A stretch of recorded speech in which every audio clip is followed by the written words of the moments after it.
মুসলমান ভাইরা আমার, মুসলমান বন্ধুগণ,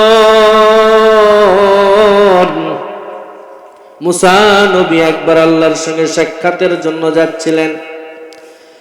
মুসা নবী আল্লাহর সঙ্গে সাক্ষাতের জন্য যখন যাচ্ছিলেন, পথের মধ্যে একটা বৃদ্ধ মহিলার সঙ্গে বাবাজির আমার দেখা হয়ে গেল। বৃদ্ধ মহিলা মুসা নবীকে ডাক দিয়ে বলল, ওগো পয়গম্বর, ওগো আল্লাহর নবী, তুমি তো আল্লাহর সঙ্গে দেখা করতে যাচ্ছ, আমার কি একটা কথা শুনবানি? আমার কি একটা কথা আল্লাহর কাছে এই জবাবটা শুনে আসবানি? তাহলে আমার অন্তরটা খুশি হয়ে যেত। বাবা যান, মেহেরবানি করি আমার কথাটা একটু শুনে আসিও। মুসা নবী বলল, বুড়িমা, কোনো সমস্যা নাই, কোনো সমস্যা নাই, আপনি আমাকে নিঃসন্দেহে বলতে পারেন, আপনার কি কথা আমাকে আপনি বলে দেন। মুসা নবী আবার বললেন, যখন বৃদ্ধ মহিলা মুসা নবীকে বলল, মুসা নবী, তুমি আল্লাহর সঙ্গে দেখা করতে যাচ্ছ ঠিকই, আল্লাহকে জিজ্ঞাসা করে বলবে, আল্লাহ রব্বুল আলামিন আমাকে যে দুনিয়ার জিন্দেগি দান করেছে, সেই দুনিয়ার জিন্দেগির মধ্যে আমি যে কুড়ে ঘরে বসবাস করি, আল্লাহ রব্বুল আলামিন কি আমাকে একটু সচ্ছলতা জিন্দেগি দান করবে না, যার দ্বারা আমি একটু সম্পদশালী হয়ে যাই? চিল্লাই বলি সুবহানাল্লাহ। এরপরে ভাইরা আমার, লক্ষ্য দিয়ে শুনেন, লক্ষ্য দিয়ে শুনেন ভাইরা আমার, মুসলমান ভাইরা আমার, গভীর মনোযোগ দিয়ে শুনতে হবে কথাগুলো। গভীর মনোযোগ দিয়ে যদি কথাগুলো না শোনেন ভাই, বুঝতে পারবেন না। মুসা নবী এবং আস্তে আস্তে এক পা করে দু পা করে সামনের দিকে অগ্রসর হতে লাগলেন। পথির মধ্যে বা রাস্তার মধ্যে এক পা তার কাটা এরকম প্রতিবন্ধী একটা লোকের সঙ্গে তার পথিমধ্যের মধ্যে দেখা হয়, পথের মধ্যে দেখা হয়ে যায়। দেখা হওয়ার সঙ্গে সঙ্গে এই মাজুর ব্যক্তিটা এবার মুসা নবীকে ডাক দিয়ে বলে, ও নবী, কোথায় যাচ্ছেন আপনি, একটু আমাকে বলবেন কি? মুসা নবী বলল, আমি আল্লাহর সঙ্গে দেখা করতে যাচ্ছি। এ কথা শোনার সঙ্গে সঙ্গে এই প্রতিবন্ধী লোক মুসা পয়গম্বরকে বলে, মুসা,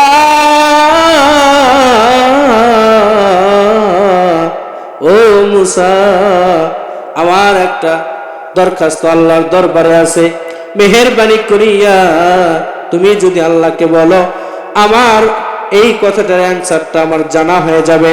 মুসা নবী বললেন, কি এমন প্রশ্ন আপনি আল্লাহ তাআলার কাছে করতে চান? মেহেরবানি করে আমাকে তাড়াতাড়ি বলিয়া দেন।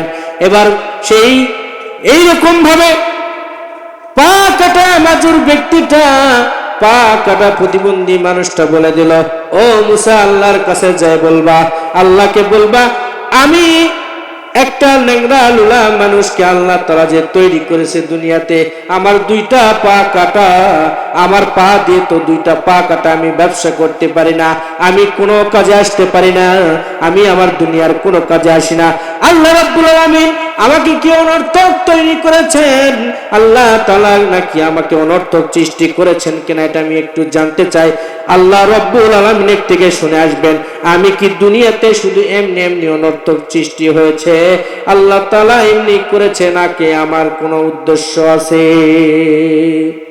মুসা পয়গম্বর এবার বললেন, আচ্ছা ঠিক আছে, এই কথার অ্যান্সার আমি যখন ফিরে আসব আমি আপনাকে শোনাই দেব ইনশাআল্লাহ। মুসলমান ভাইরা আমার, একথা শোনার পরে আবার মুসা নবী সামনের দিকে যখন রওনা দিলেন, আস্তে আস্তে এক পা দু পা করে সামনের দিকে যখন রওনা দিলেন, মুসলমান ভাইরা আমার, যাইতে যাইতে যাইতে যাইতে রাস্তার মধ্যে একজন ধনীমান মানুষের সঙ্গে দেখা হয়ে যায় মুসা পয়গম্বরের। মুসা পয়গম্বরকে ধনীমান মানুষটা দেখার পরে এবার প্রশ্ন করে বসলেন, ওগো পয়গম্বর, তুমি তো আল্লাহর সঙ্গে দেখা করতে যাচ্ছ, তুমি তো আল্লাহর সঙ্গে কথা বলতে যাচ্ছ, তুমি তো প্রায় আল্লাহর সঙ্গে কথা বলো, তুমি আল্লাহ তাআলার একজন পাঠানো দূত, তুমি পয়গম্বর, তোমার সঙ্গে আল্লাহ তাআলা কথা বলে। আমার একটা বিষয় ছিল, আল্লাহ তাআলার কাছে তুমি যাই শুনবা, আল্লাহ তাআলার কাছে যাই তুমি একটু শুনে আমাকে জানাবা। আল্লাহ রাব্বুল আলামিন আমাকে এত ধন সম্পদ দান করেছেন, এই ধন সম্পদ কিভাবে কমে যাবে আমার? এই ধন সম্পদ নিয়ে দুনিয়ার বুকে আমি বিপদে, বড় বিপদে পড়ে রয়েছি। আল্লাহ তাআলা থেকে এটার সমাধান শুনে আসবা, কেমনে করে আমার সম্পদ কমে যাবে এটা একটু আল্লাহ তাআলার কাছে থেকে শুনে আসবা। সকলে বলি সুবহানাল্লাহ। মুসা পয়গম্বর এবার তুর পাহাড়ে চলে গেলেন, আল্লাহর সঙ্গে সাক্ষাৎ করতেছেন, আল্লাহর কাছে বলতেছেন, আল্লাহ আমি যখন আপনার কাছে সাক্ষাতের জন্য আসতেছিলাম, রাস্তার মধ্যে প্রথমত একটা বৃদ্ধ মহিলার সঙ্গে দেখা হয়ে যায়। বৃদ্ধ মহিলা আপনার কাছে একটা প্রশ্ন করে বসেছে। আল্লাহ রাব্বুল আলামিন প্রশ্ন করেছে, সেই প্রশ্নটা কি আপনার কাছে করব কিনা? আল্লাহ রাব্বুল আলামিন মুসা পয়গম্বরকে ডেকে বলে, পয়গম্বর তুমি নিঃসন্দেহে সেই বুড়ির প্রশ্নটা আমার কাছে করতে পারো। মুসা পয়গম্বর বললেন, আল্লাহ তিনি আমার কাছে, আপনার কাছে এই প্রশ্নটা যেটা করেছে তার মূল বিষয়টা হলো তিনি যে একটা জীর্ণ শীর্ণ একটা কুঁড়ে ঘরের মধ্যে বসবাস করে, দরিদ্র জিন্দেগি যাপন করে, এক বেলা খাই, অন্য বেলায় খাওয়ার কোনো রুজি রোজগার তার বাসায় নেই। এত দরিদ্র জিন্দেগি যাপন করার পরে মনের বড় কষ্ট নিয়ে আমার কাছে বলেছে, আল্লাহ তাআলার কাছ থেকে শুনে আসবা, আল্লাহ তাআলা আমাকে কি কোনো ধন সম্পদ, আমাকে ধন সম্পদের সূর্যের মালিক, সম্পদের মালিক, টাকার মালিক আল্লাহ আমাকে বানাবে কিনা? আল্লাহ তাআলা সঙ্গে সঙ্গে পয়গম্বরকে শোনাই দিয়েছেন। দ্বিতীয় আল্লাহ তাআলা আরেকজন ব্যক্তির সঙ্গে সাক্ষাৎ হয়েছিল, তিনিও আমাকে বলেছে, পয়গম্বর আল্লাহ তাআলার কাছে যাচ্ছ, কথা বলতে যাচ্ছ, আমার একটা রিকোয়েস্ট, আমার একটা প্রশ্ন আল্লাহ তাআলাকে করবা। আল্লাহ তাআলাকে বলবা আমার দুইটি পা দুনিয়াতে নেই, আমি কোনো কাজ করতে পারি না, এমনি দুনিয়াতে মানুষের বোঝার মতন আমাকে নিজে মনে হয়। আল্লাহ তাআলা কি আমাকে অনর্থক সৃষ্টি করেছেন, নাকি আল্লাহ তাআলার কোনো প্রয়োজনে আমাকে সৃষ্টি করেছেন? চিল্লায় বলে সুবহানাল্লাহ। মুসলমান ভাইরা আমার, মুসলমান বন্ধুগণ, এইবার মুসা পয়গম্বর এবার বললেন আল্লাহ তাআলার কাছে, আল্লাহ তৃতীয় একজন ব্যক্তির সঙ্গে আমার দেখা হয়েছিল, তৃতীয় ব্যক্তিটা আপনার কাছে একটা প্রশ্ন করে বসেছে। আল্লাহ বলেছে, আল্লাহ আপনি নাকি তাকে প্রচুর ধন সম্পদ দিয়েছেন, তিনি অনেক সম্পদের মালিক। বলেছে, আল্লাহ কিভাবে তার ধন সম্পদ কমে যাবে এটার সঠিক সমাধান যদি আপনি একটু বলে দিতেন। এবার আল্লাহ তাআলা তিনজন ব্যক্তির প্রশ্নের অ্যানসারে মুসা নবীকে বলতেছে, ও মুসা তুমি শোনো, প্রথমে যে বৃদ্ধা মহিলা বলেছে তাকে আমি এত দরিদ্র জিন্দেগি দিয়েছি কেন?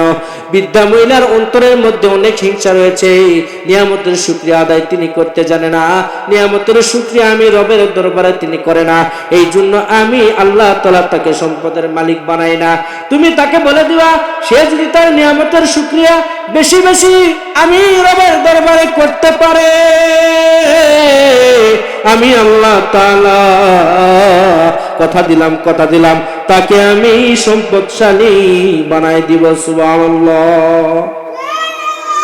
আল্লাহ তাআলা এবার বললেন, পয়গম্বর মুসা তুমি শোনো, দ্বিতীয় মানুষ যেহেতু দুইটা পা কাটা এরকম একজন মাজুর ব্যক্তি যে প্রশ্ন করেছে তোমাকে, তাকে যা গিয়ে বলবা আমি তাকে অনর্থক সৃষ্টি করি নাই, আমি আল্লাহ তাআলা তাকে আমি সৃষ্টি করেছি, জাহান্নামের একটা গর্ত রয়েছে, ছিদ্র রয়েছে, সেই ছিদ্রটা আমি তাকে দিয়ে এই জাহান্নামের ছিদ্রটা মুজানোর জন্য আমি আল্লাহ তাআলা তৈরি করেছি। এই কথাটা যখন বললেন মুসা পয়গম্বর আশ্চর্য হয়ে গেলেন। তৃতীয় নম্বর প্রশ্নের যখন অ্যানসার আল্লাহ তাআলা দিয়ে দিচ্ছিলেন, আল্লাহ তাআলা বললেন, তৃতীয় নম্বর ব্যক্তিকে তুমি গিয়ে বলবা, রাস্তার মধ্যে দেখা হলে বলবা তোমার সম্পদ বাড়তেছে কেন? এটা তোমার একটা বুদ্ধি রয়েছে, তুমি যে যাকাত বেশি বেশি দান করো, তুমি যে আল্লাহর রাস্তায় সম্পদ বেশি বেশি আল্লাহর রাস্তায় দান করো, দান সদকা করো, এই জন্য আল্লাহ তাআলা খুশি হয় তোমার সম্পদকে বৃদ্ধি করে দিয়েছে। তুমি যদি তোমার না শুকরিয়া আদায় করো, সম্পদের না শুকরিয়া আদায় করো, যাকাত তুমি যদি না দাও, আল্লাহ রাব্বুল আলামিন তোমার সম্পদ অটোমেটিকলি কমায় দিবে। সকলে বলেন নাউজুবিল্লাহ। এবার তিনটা প্রশ্ন অ্যানসার নিয়ে মুসা নবী আল্লাহর সঙ্গে কথা বলে সেখান থেকে আবার আগের রাস্তায় ফিরে যাচ্ছিলেন। বুঝতে পেরেছেন? মুসলমান ভাইরা আমার, মুসা নবী রাস্তা দিয়ে এবার ফিরে আসতেছেন। সর্বশেষে যে ব্যক্তি সর্বশেষে দেখা হয়েছিল, বলেছিল আল্লাহর কাছে গিয়ে শুনবা আমার সম্পদ এত বৃদ্ধি হচ্ছে কেন, কমানোর বুদ্ধি কি? তাকে মুসা পয়গম্বর বলে দিলেন, ও ও আমার উম্মত, শুনে রাখো, আল্লাহ তোমার প্রশ্নের অ্যান্সার দিয়েছে, উত্তর দিয়েছে। বলতেছে কি উত্তর আল্লাহ তাআলা দিয়েছে? ও আমার বান্দা, তুমি শোনো, যে প্রশ্নটা তুমি করেছো আমার কাছে, আল্লাহ তোমাকে এত সম্পদশালী বানাইছে কেন? আল্লাহ তোমাকে বলে দিয়েছে সম্পদ কমানোর জন্য। তুমি যদি যাকাত যদি একদম দিয়া বন্ধ করে দাও, তোমার নিয়ামতের শুকরিয়া আদায় করা যদি বন্ধ করে দাও, আল্লাহ তাআলা বলেছেন অটোমেটিকলি তোমার সম্পদ কমে যাবে। এবার তিনি এই প্রশ্নের অ্যান্সার দিয়ে যখন সামনের দিকে রওনা দিলেন, সামনের দিকে রওনা দিতেই সেই ব্যক্তির সঙ্গে দেখা হয়ে গেল যার দুইটা পা নেই, যে এরকম মাজুর ছিল। তিনি এবার মুসা নবীকে দেখে বললেন, ও মুসা, তুমি কি আমার প্রশ্নের উত্তরটা নিয়ে এসেছো কিনা? মুসা পয়গম্বর বললেন, হ্যাঁ হ্যাঁ, আমি আপনার প্রশ্নের উত্তর নিয়ে এসেছি। বললেন, আল্লাহ কি বললেন একটু আমাকে শোনাই দাও। আল্লাহ তাআলা কি বলেছে একটু আমাকে শোনাও। আল্লাহ তাআলা তোমার যেই প্রশ্নের উত্তরে আল্লাহ তাআলা বলেছে সেটা তুমি শুনে নাও। আল্লাহ তাআলা বলেছেন যে তাকে আমি অনর্থক সৃষ্টি করি নাই। আল্লাহ রাব্বুল আলামিন বলেছেন তাকে আমি অনর্থক দুনিয়াতে সৃষ্টি করি নাই। আমি আল্লাহ তাআলা তাকে সৃষ্টি করেছি জাহান্নামের একটা ছিদ্রি মুজানোর কাজে। আমি আল্লাহ তাআলা তাকে তৈরি করেছি। একথা শোনার সঙ্গে সঙ্গে এই পা দুটা কাটা জীর্ণ শীর্ণ মানুষটি আল্লাহ তাআলার দরবারে শুকরিয়া আদায় করতে শুরু করে দিল। চিল্লায় বলে সুবহানাল্লাহ। বললেন, শুকরিয়া আদায় করতে যখন শুরু করে দিলেন, মুসা পয়গম্বর অবাক হয়ে গেলেন। যার সঙ্গে যে মানুষটাকে জাহান্নামের ছিদ্র বন্ধ করার জন্য আল্লাহ তৈরি করেছেন, সেই মানুষটা এই কথা শোনার পরে তার চোখ দিয়ে পানি আসার কথা। শুকরিয়া আদায় কেন করলেন প্রশ্ন করে বসলেন।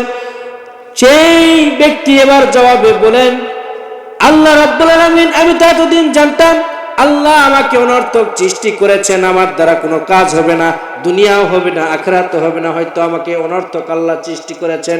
আজকে একটা বিষয় ক্লিয়ার হয়ে গেলাম, আল্লাহ তাআলা আমাকে অনর্থক সৃষ্টি করে নাই, জাহান্নামের একটা ছিদ্র মুজানোর কাজে হলেও আল্লাহ আমাকে ব্যবহার করবেন। এই জন্য আল্লাহর দরবারে শুকরিয়া আদায় করেছি। চিল্লায় বলে সুবহানাল্লাহ।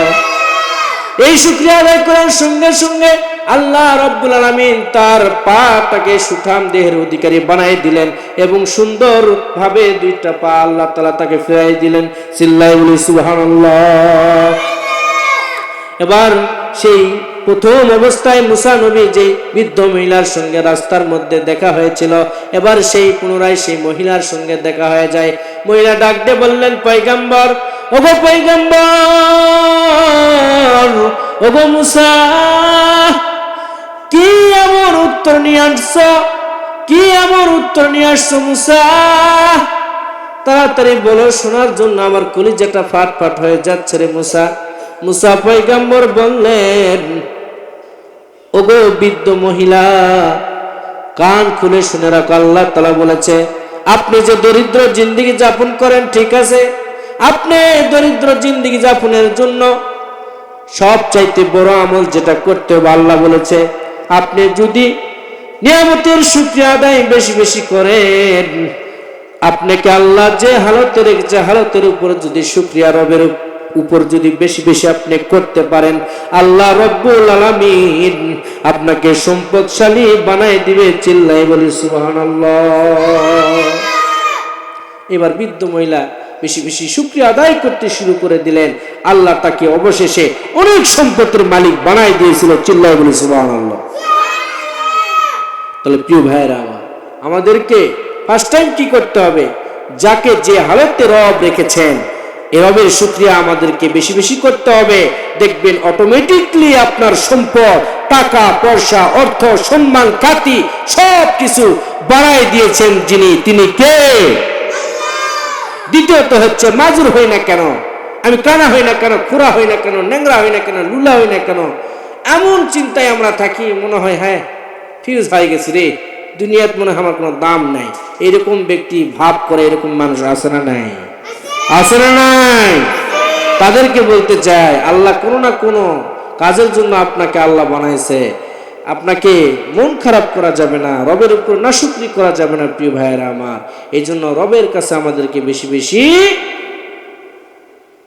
শুকরিয়ার মন মানসিকতা নিয়ে থাকতে হবে। তৃতীয় হচ্ছে, দেখেন আল্লাহ তাআলা বলেছে যাদের সম্পদ বেশি তারা তোমাদের সম্পদ কমানোর জন্য, আমি রবের যদি নাশুকরি করো অটোমেটিকলি তোমার সম্পদ কমায় যাবে। এই জন্য আল্লাহ তাআলা এই বিষয়ে, যে বিষয়ে আপনাদের সম্মুখে আলোচনা করলাম, এই আমলগুলো যদি আমাদের আমলের মধ্যেও নিতে পারি, আমি মনে করি আমাদের হায়াতের জিন্দেগি অনেক বিউটিফুল একটা জিন্দেগি হবে। আমাদের হায়াতের জিন্দেগি অনেক চমৎকার একটা হায়াতের জিন্দেগি হবে। আমরা এগুলোর সমস্যায় পড়লে কখনো সেই সমস্যাটা থাকবে না। এই সমস্যার সমাধান করে দিবেন যিনি, তিনি কে? আল্লাহ। চিল্লায়ে বলেন তিনি কে?